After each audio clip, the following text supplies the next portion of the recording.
नमस्कार. आज आपण कागल शहरामध्ये आलो आणि कागलमध्ये आता बदलतं वातावरण आपल्याला बघायला मिळते सगळीकडे आणि याचवेळी एक जण आहेत माझ्यासोबत ज्यांच्या आई नगरसेवक पदासाठी प्रभाग क्रमांक 11मधून उभ्या राहिलेल्या आहेत. नमस्कार सर, आपल्या आईंचं नाव?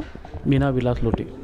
त्यांचा पक्ष कोणता आहे? राष्ट्रवादी काँग्रेस व शाहू आघाडी. आता जी युती झालेली आहे, लक्षवेधी युती आपण म्हणतोय, तर त्या युतीमुळं आपल्यामध्ये काय बदल येणार आहे आपल्या कागलमध्ये?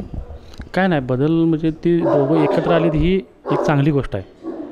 जो संघर्ष होता दोघांच्यामध्ये परत कार्यकर्त्यांच्यामध्ये तो हा संघर्ष कुठेतरी टळल्यासारखं आम्हाला वाटते.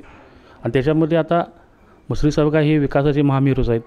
त्यांच्यावर आता ती राजेसाहेबांची एक जोडी लागल्यामुळे परत हा दुपटीने विकास वाढेल कागल तालुक्याचा आणि कागल शहराचा.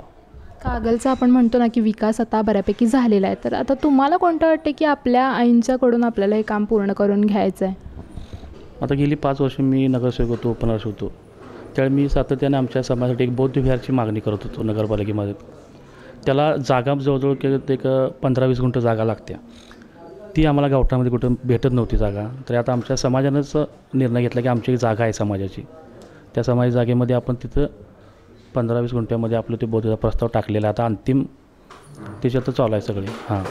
ते आता एक पुढच्या वर्षी पण आमचं ते मंजूर होईल ही आमची समाजाची मोठी मागणी आहे की आज म्हणजे कागलसारख्या शहरा ठिकाणी बौद्ध विहारची मागणी असताना सुद्धा अजून आमचा प्रश्न जो प्रलंबित आहे तो आता आमच्या नेत्यांनी तो आता मार्गी लावण्याचा प्रयत्न केलेला आहे. त्यामुळे ते लवकर मार्गी लागेल ह्या पुढील वर्षापर्यंत.